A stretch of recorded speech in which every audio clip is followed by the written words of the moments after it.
It started with a laugh. Not mine, his. The deep, unmistakable chuckle of my stepfather, Richard.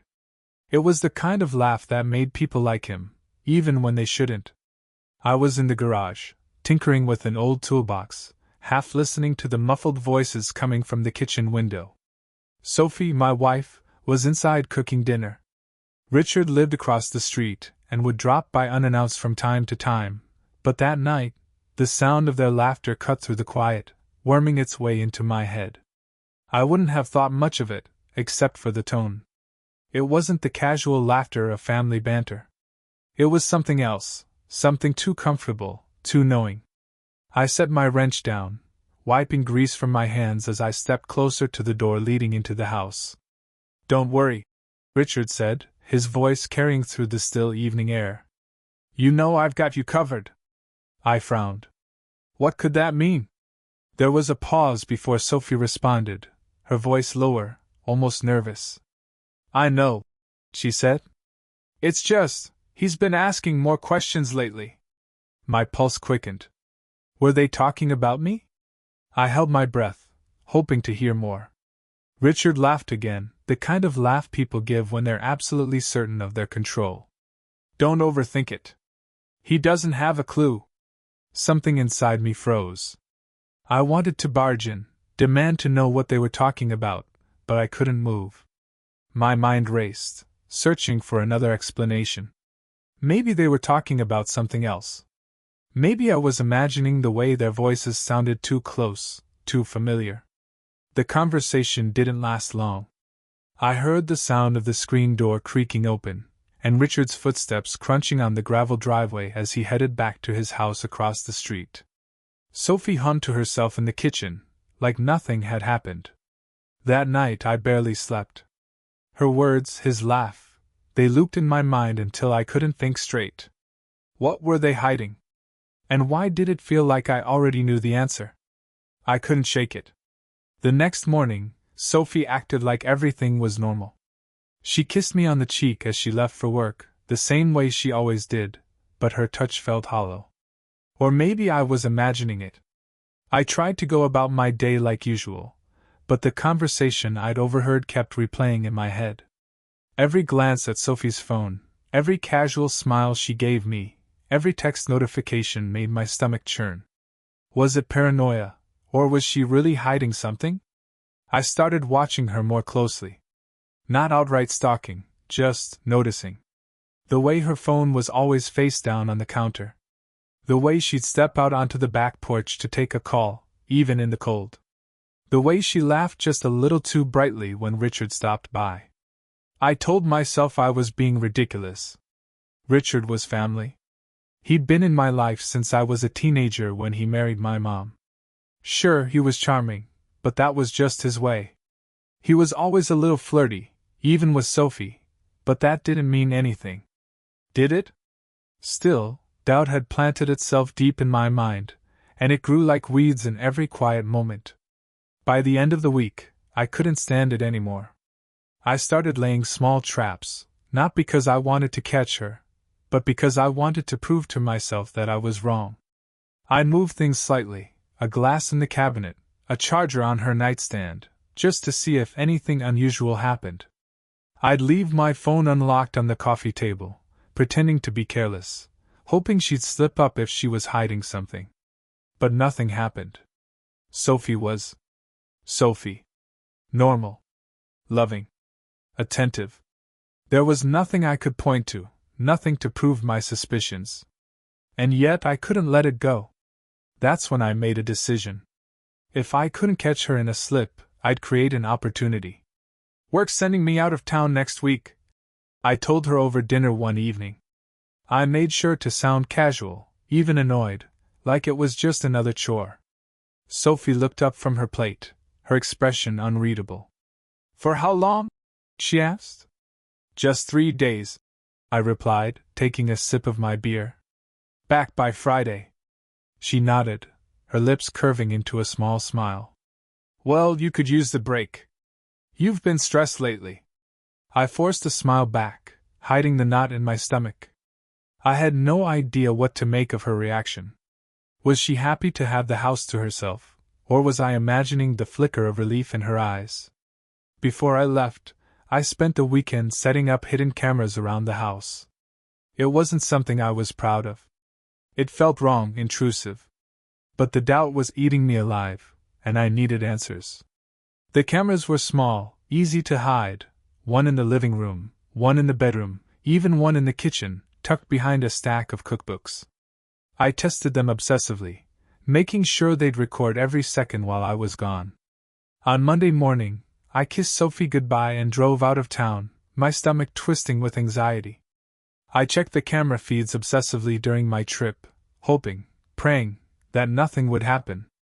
And for 3 days, nothing did. Sophie acted like herself, working, watching TV, taking care of the house. There was no sign of Richard, no hint of anything suspicious. By the time I packed up and drove home on Friday, I felt like a fool. But as I pulled into the driveway, I saw Sophie locking the front door and heading out. Curious, I parked down the street and watched her walk across the road, straight to Richard's house. When Sophie left the house, I had no plan, only instincts. My heart hammered in my chest as I followed her at a distance, parking my car a block down and slipping into the shadows. I watched as she walked across the street to Richard's house, her steps hurried and purposeful. She paused at the door, glanced over her shoulder, once, twice, then knocked softly. I couldn't see her face clearly from where I was, but her body language spoke volumes. She wasn't casual, she was anxious. This wasn't some neighborly visit.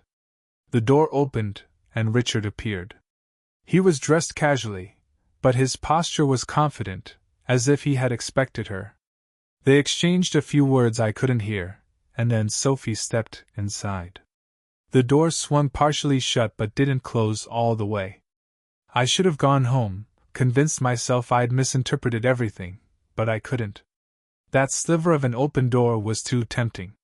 It felt like an invitation, a challenge, daring me to find out the truth. I crept closer, staying low and moving along the line of hedges that separated his yard from the sidewalk. My breathing was shallow, my pulse pounding in my ears.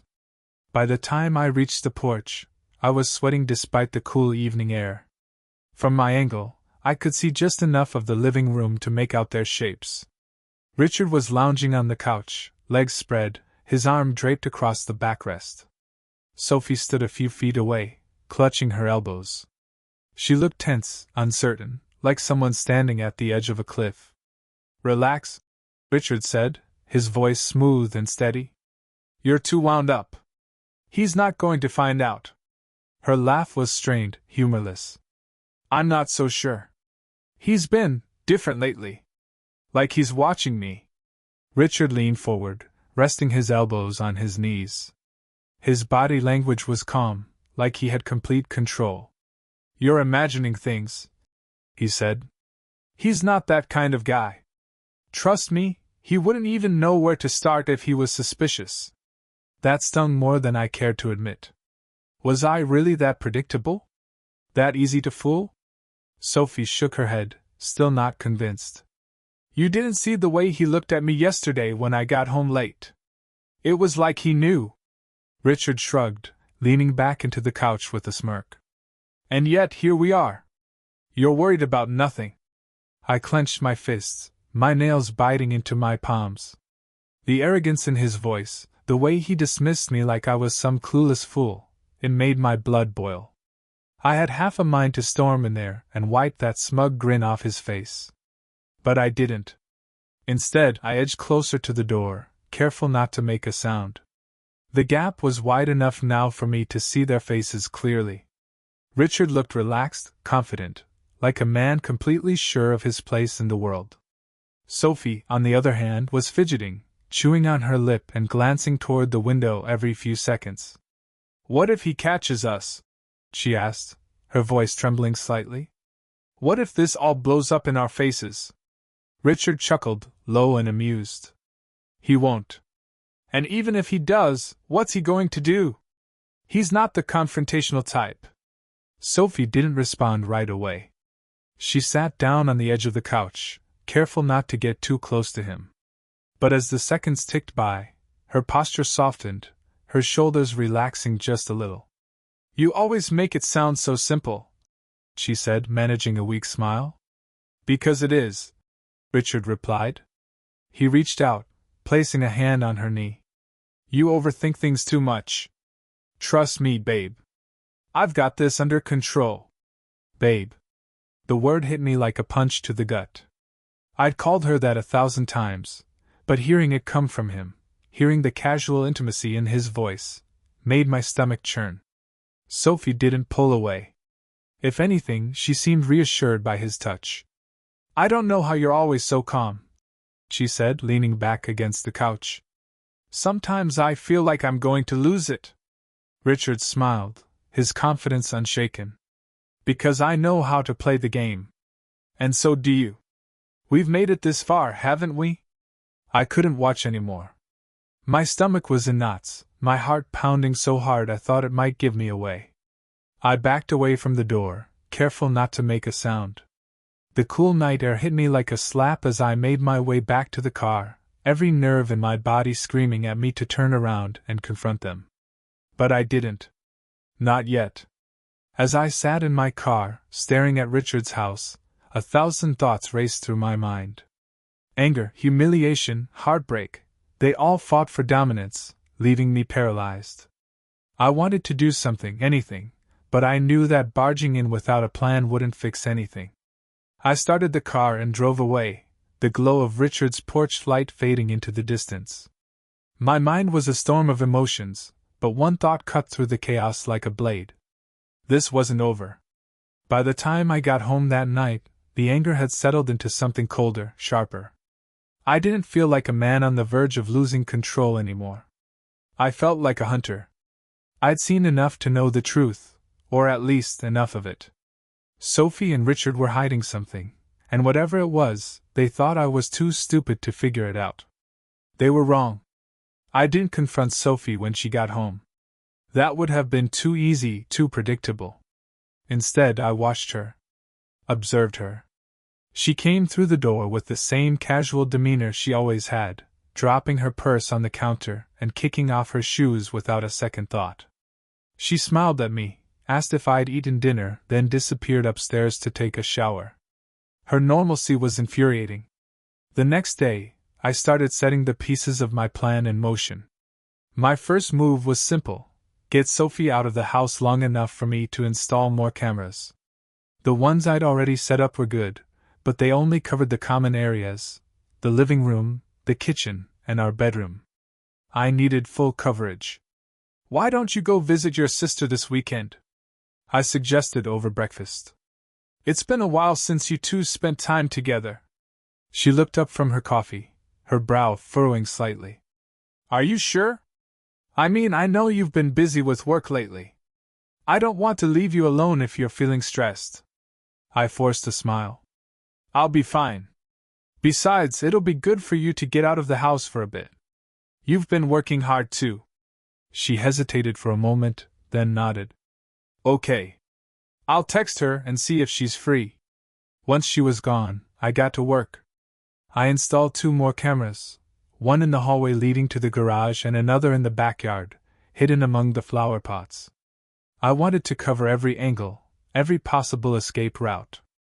I also updated the software on my phone so I could receive real-time alerts anytime the cameras detected motion.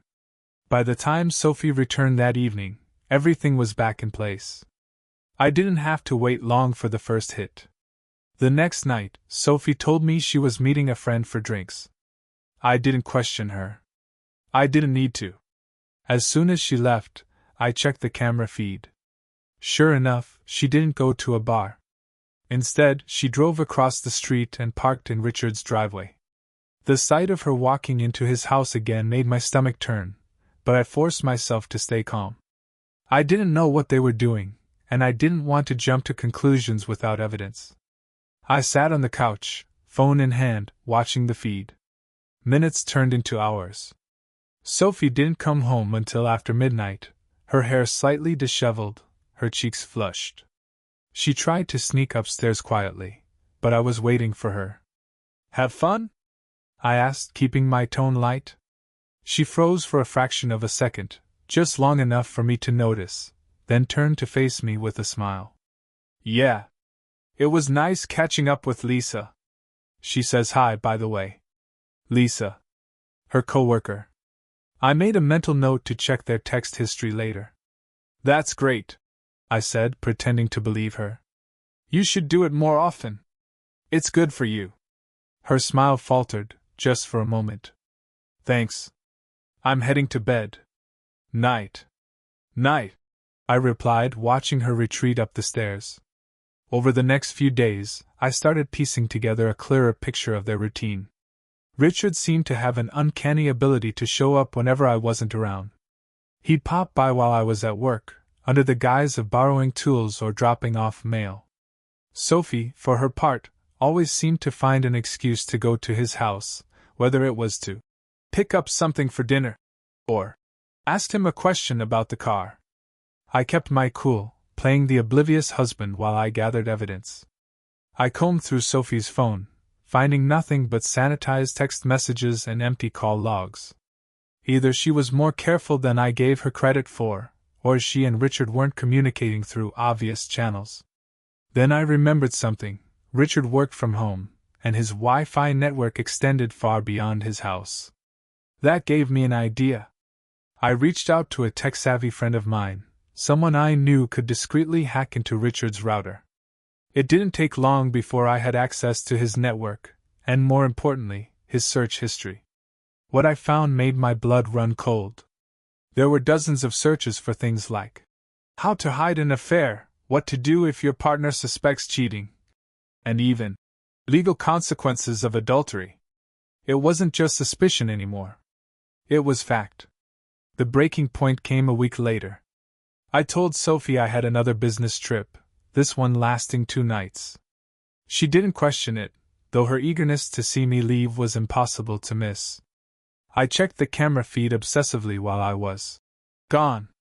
On the second night, around 9 p.m., Richard showed up at the house. Sophie let him in without hesitation. I watched as they sat on the couch together, their conversation too quiet for the microphones to pick up. But I didn't need audio to see the way Richard leaned in closer, how Sophie didn't pull away when he touched her arm. Then, without warning, Sophie stood up and took his hand, leading him upstairs. It was like a knife twisting in my chest. For a moment I couldn't move. Couldn't think.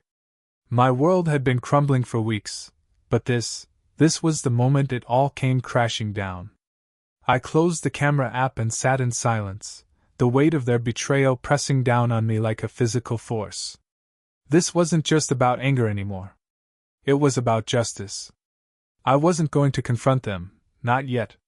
Not until I had everything I needed to destroy them both. The night Sophie led Richard upstairs, I didn't sleep. I sat in the car I had parked 2 blocks away, the cold seeping through the windows as I stared at the blank screen of my phone. I didn't need to check the camera feed again. I knew what was happening. For hours I went back and forth in my head, trying to decide my next move. Confronting them now would be satisfying, but it wouldn't be enough. I wanted more than a screaming match. I wanted consequences, real, life-altering consequences. So I waited. By the time the first rays of sunlight crept over the horizon, I had a plan. I started the car and drove home, arriving just after 6 a.m. Sophie was still asleep when I walked in. The house was quiet, peaceful, like nothing had changed. But everything had. Over the next few days, I put the final pieces of my plan in place. The cameras were already doing their job, but I needed more than just surveillance footage. I needed irrefutable evidence that couldn't be explained away or denied. I started with Richard. His arrogance had always been his weakness, and I was counting on it now. I began leaving subtle hints that I might be onto him, an offhand comment about how I'd noticed Sophie was working late, a lot, a joke about how helpful he always seemed to be. I made sure to keep my tone light, almost teasing, but the flicker of unease in his eyes told me I was getting to him. Next, I turned my attention to Sophie. She was harder to crack. She'd always been good at hiding her emotions, but I could see the cracks beginning to form. She started checking her phone more often, her responses to my questions growing shorter and more clipped. "Everything okay?" I asked one evening as she stared at her phone, her fingers hovering over the screen. She looked up quickly, forcing a smile. "Yeah, just tired. Long day." Her deflection was almost convincing, but not quite. I decided to up the stakes. The opportunity came sooner than I expected. A client at work invited me to a networking dinner, one of those obligatory events that nobody really wants to attend.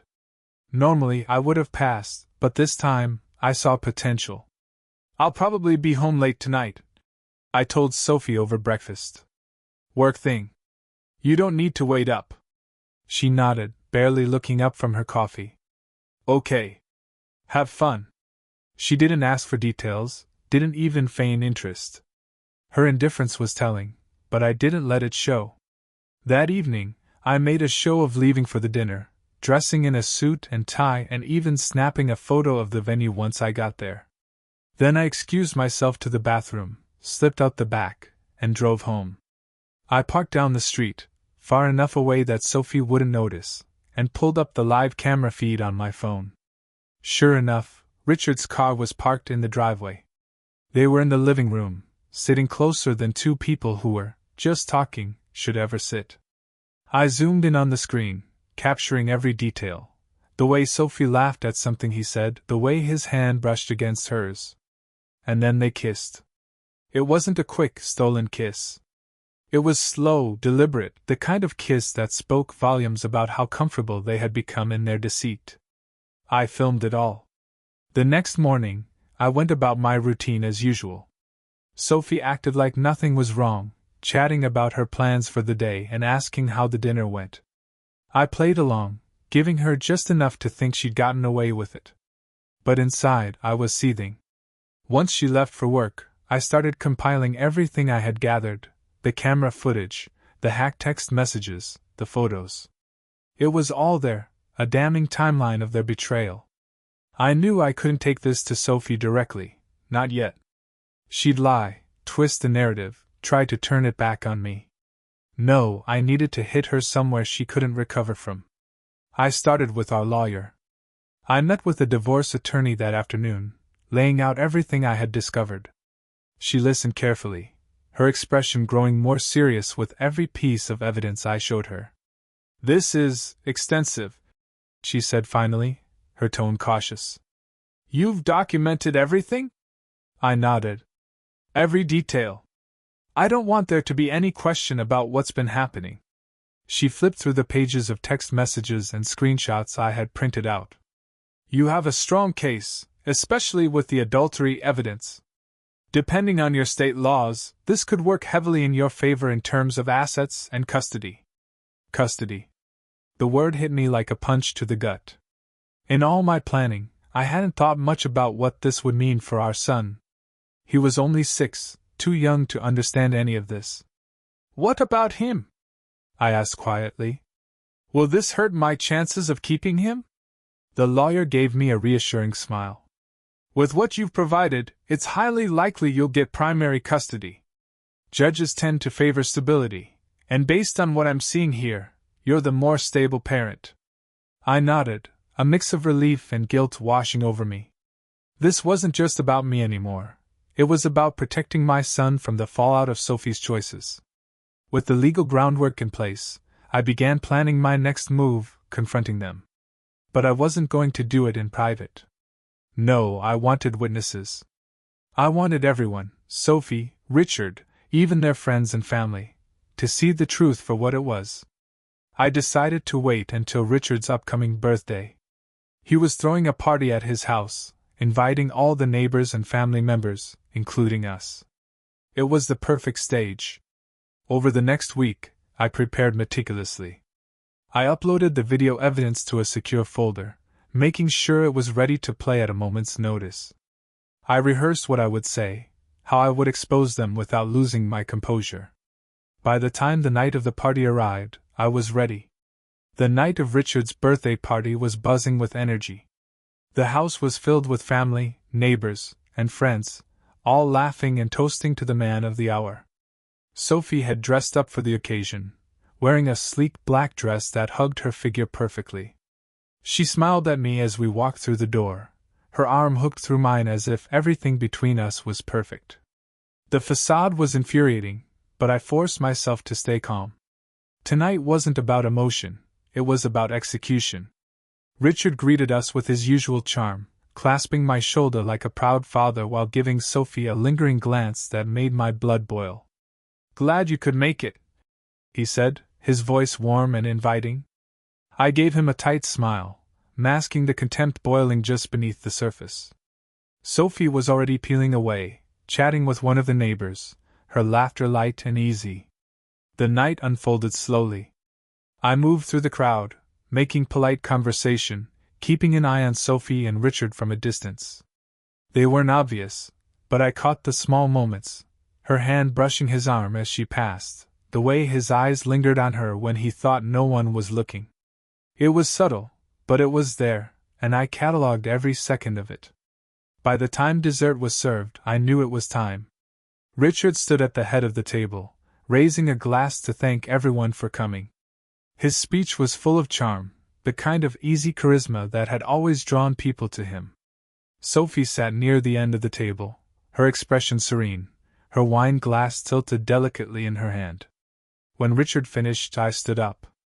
All eyes turned to me, a few surprised murmurs rippling through the room. I wasn't the kind of person who made speeches, and everyone knew it. Richard smiled, raising his glass in my direction as if to say, "Go ahead, take the floor." "Thank you, Richard," I began, my voice steady despite the storm raging inside me. "I wanted to say a few words about what you mean to this family. You've always been an influential figure in our lives. A role model." Richard tilted his head, his smile growing wider. Sophie shifted uncomfortably in her seat, her eyes narrowing slightly as she studied me. "But tonight I think it's time everyone here knew just how close you've been to my family." The room went silent. I reached into my jacket pocket, pulling out my phone. With a few taps, I connected it to the TV mounted on the wall behind Richard. The screen flickered to life, and then the first video began to play. It was grainy but clear enough, Richard and Sophie on our couch, talking in low tones before leaning in for a kiss. Gasps rippled through the room as the footage played on, showing every damning moment I had captured. Sophie shot to her feet, her face pale as the blood drained from it. "What the hell is this?" Richard barked, his confident demeanor cracking for the first time. I turned to him, my voice cold. "This is the truth, Richard. The truth about you and Sophie. About how you've been sneaking behind my back for months." Sophie stammered, her hands shaking as she tried to form words. "This isn't. You don't understand. It's not what it looks like." "Save it," I snapped, cutting her off. "I've got hours of footage, Sophie. Emails. Texts. Don't insult everyone here by pretending there's an explanation for this." The room was in chaos now. Guests whispered furiously to one another, some of them glaring at Richard and Sophie, others simply stunned into silence. Richard's wife, my stepmother, stood frozen, her hand covering her mouth as tears welled in her eyes. "You think you could get away with this?" I said, turning back to Richard. "Sneaking into my house. Touching my wife. Disrespecting me, my family, in the most disgusting way possible?" Richard tried to speak, but I held up a hand, silencing him. "You're done. Both of you. You're going to feel what it's like to lose everything." Sophie burst into tears, crumpling back into her chair. Richard, ever the opportunist, tried to regain control, stepping toward me with his hands raised. "Let's talk about this," he said, his voice steady but his eyes betraying his desperation. "There's nothing to talk about," I said. "I've already spoken to a lawyer. Divorce papers will be on Sophie's desk tomorrow morning. And you," I turned to Richard, my voice dripping with venom, "you're going to explain this to your wife. To your friends. To everyone here who thought they knew you." The party dissolved after that. Guests shuffled out awkwardly, casting sidelong glances at Richard and Sophie as they left. My stepmother didn't say a word to him, simply grabbing her coat and walking out the door, her face a mask of quiet devastation. As for Sophie, she didn't try to follow me when I walked out. She didn't say a word. By the time I got home, the weight of it all hit me. The betrayal, the anger, the heartbreak, it was overwhelming. But as I sat in the quiet of my empty living room, I realized something. For the first time in weeks, I felt free. They thought they could break me. They thought I wouldn't fight back. They were wrong. The fallout was as catastrophic as I had intended. Richard's carefully crafted image of charm and trust crumbled overnight. The whispers started before the last guest even left his house. By morning, they had spread through the neighborhood like wildfire. Everyone knew. His friends, his colleagues, even his clients, no one could look at him without seeing the disgrace I'd exposed. As for Sophie, she moved into the guest room that night without a word. The tension in the house was unbearable, a thick silence that pressed down on us every time we crossed paths. I didn't bother speaking to her. There was nothing left to say.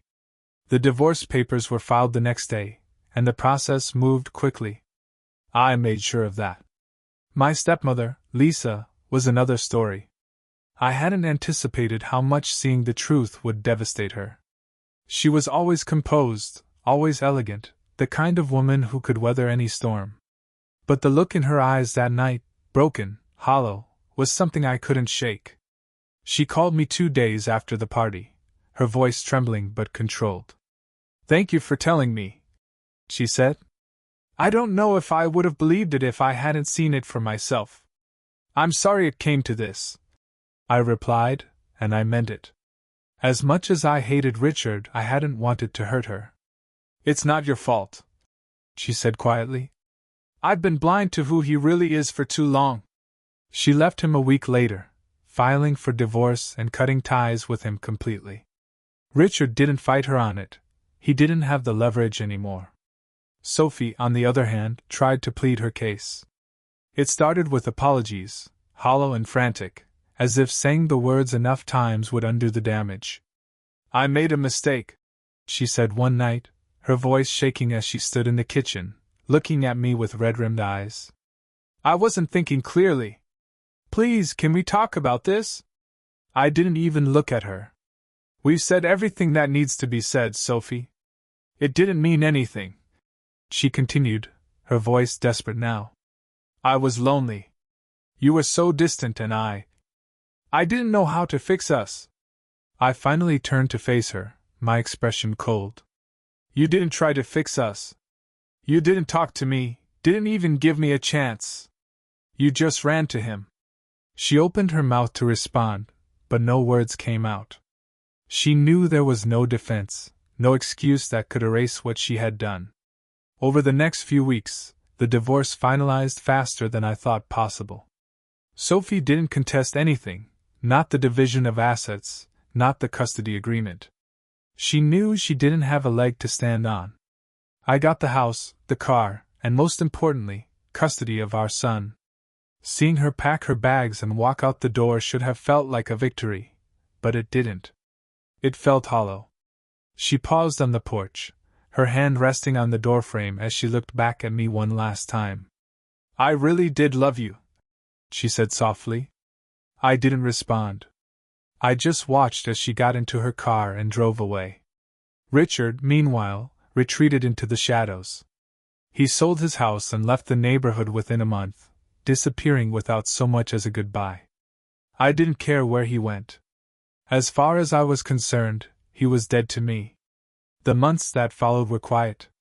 Lonely, but peaceful.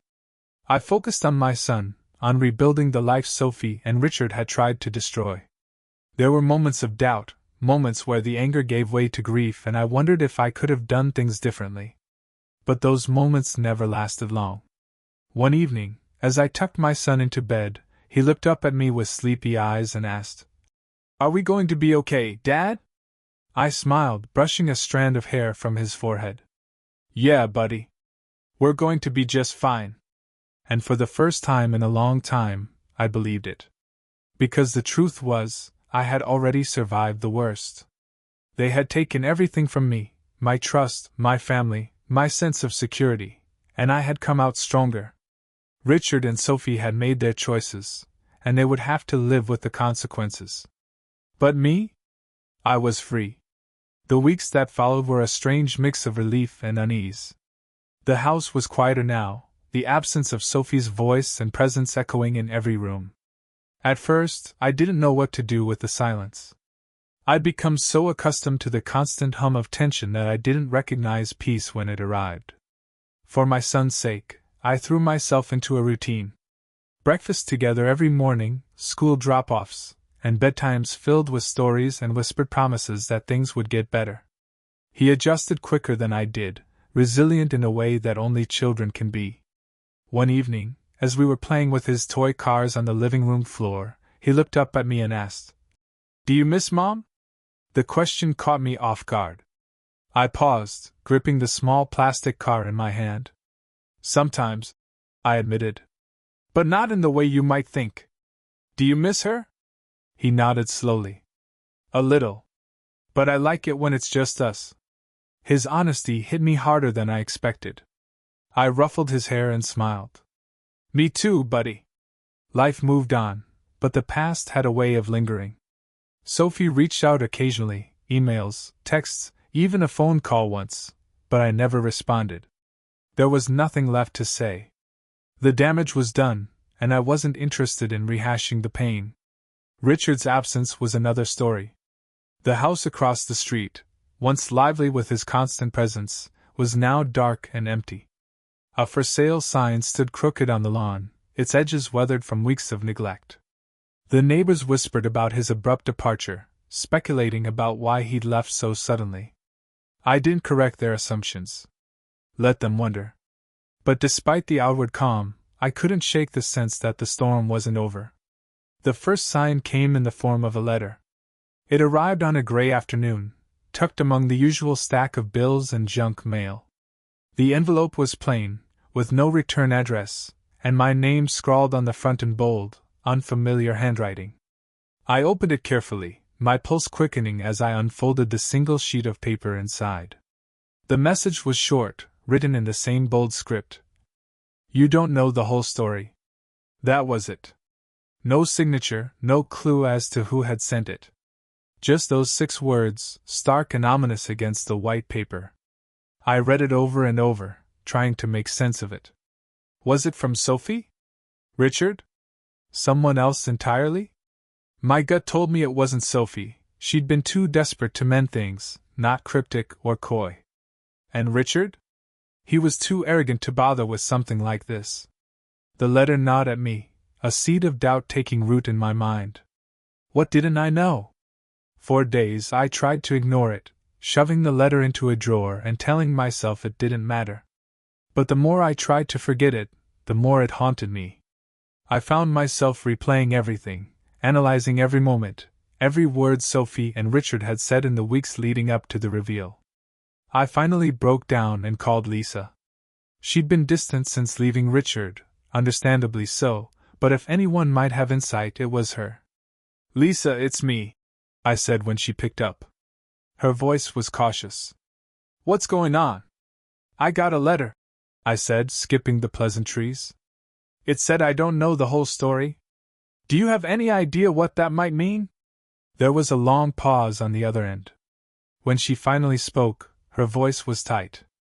"No. I don't know anything." She was lying. I could feel it. "Lisa, please," I pressed. "If you know something, you need to tell me." Her sigh crackled through the line. "I can't. It's not my place. I've already lost enough, and I can't afford to stir up more trouble." "Lisa, I'm sorry," she said, cutting me off. "I really am. But I can help you."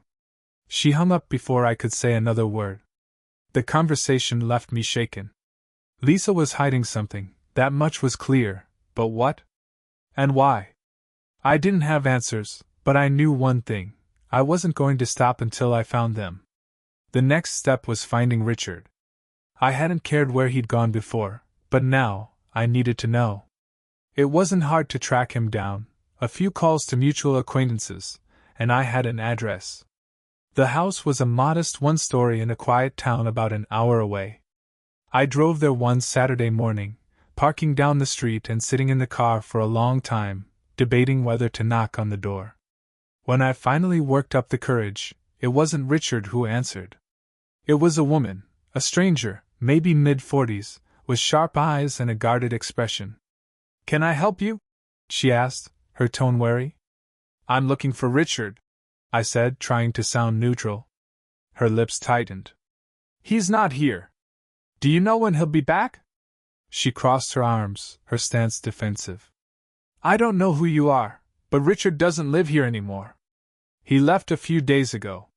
My stomach sank. "Did he say where he was going?" She hesitated, then shook her head. "No. And even if he did, I wouldn't tell you." Before I could ask anything else, she shut the door in my face. As I walked back to my car, frustration and unease churned in my gut. Richard had disappeared again, and the one person who might have been able to shed light on the situation had shut me out. The unanswered questions were suffocating. What didn't I know? What was Lisa hiding? And why did it feel like the worst was yet to come? I drove home in silence, the weight of the letter pressing heavier with every mile. The storm wasn't over. It was only beginning. Days passed, but the sense of unease only grew stronger. The letter, Lisa's cryptic response, and Richard's sudden disappearance felt like puzzle pieces that refused to fit. I tried to focus on my son, on rebuilding our routine, but my mind kept drifting back to the unanswered questions. What didn't I know? And why had someone gone out of their way to tell me? Late one night, after my son had gone to bed, I found myself staring at the letter again. The words seemed to mock me, daring me to dig deeper. I grabbed my laptop and began searching, trying to find any recent trace of Richard. His name didn't come up in the usual places, no social media posts, no mentions from anyone in the neighborhood. It was as if he'd vanished. Just as I was about to give up, I found an article buried in the local news section of a small town paper. It was about a bar fight, and while the details were vague, one name stood out: Richard. He'd been involved in an altercation at a dive bar 2 towns over, and the article mentioned he was staying at a motel nearby. The motel wasn't far, just a 40-minute drive. I didn't bother to overthink it. I grabbed my keys and headed out. When I pulled into the gravel parking lot, the place looked as grimy as I'd imagined. A flickering neon sign advertised vacancies, and a row of tired-looking doors lined the lot. I parked and walked to the front desk, where a bored-looking clerk barely glanced up from his phone. "I'm looking for Richard," I said, keeping my tone casual. The clerk frowned. "We don't give out guest information." I reached into my pocket and slid a $20 bill across the counter. His eyes flicked to the money, then back to me. "Room 12, he muttered, pocketing the cash. I walked to the door, my heart pounding. What would I even say to him? I hadn't thought that far ahead. I raised my hand to knock but froze when I heard voices from inside. "I'm telling you, it's falling apart," Richard said, his tone tense. "I can't stay here much longer." A second voice responded, low and sharp. "You should have thought of that before you made a mess of everything. You're lucky I'm even helping you." I couldn't place the voice, but something about it sent a chill down my spine. I moved closer, pressing my ear to the door. "It's not just the neighborhood," Richard continued. "Lisa's gone, my reputation's ruined, and now he's digging around. If he finds out the rest, then make sure he doesn't." The second voice interrupted. My stomach churned. They were talking about me. Richard sighed heavily. "He's not as clueless as I thought. He's already got the divorce and custody locked down. If he figures out..." A loud thud cut him off, followed by a string of muffled curses. I backed away from the door, my hands trembling. What was the rest? What were they hiding? I wanted to burst in and demand answers, but the rational part of me held back. If I confronted them now, they'd close ranks. Whatever secrets they were keeping, I wouldn't get them this way. I returned to my car and sat in the dark for what felt like hours, replaying their conversation in my head. The way Richard's voice wavered, the urgency in the other man's tone, it all pointed to something bigger than I'd imagined. When I finally drove home, I was more determined than ever to uncover the truth. The next day, I called Lisa again. This time, I wasn't going to let her dodge my questions. "I need to know what's going on," I said as soon as she answered. "Ryan, I told you." "Don't," I interrupted, my voice firm. "I overheard Richard last night. He said something about me digging too deep and finding out the rest." "What does that mean?" There was a long silence on the other end. "Lisa," I pressed, "if you know something, you need to tell me. This isn't just about him anymore. It's about my son, my family. Please." Her sigh was heavy, filled with resignation. "I didn't want to be the one to tell you," she said finally. "But you deserve to know." "Know what?" Another pause. Then, in a voice barely above a whisper, she said, "Your son might not be yours." The words hit me like a punch to the gut. "What?" "When Sophie and Richard started, whatever it was they were doing, it wasn't just recent. It goes back years, Ryan.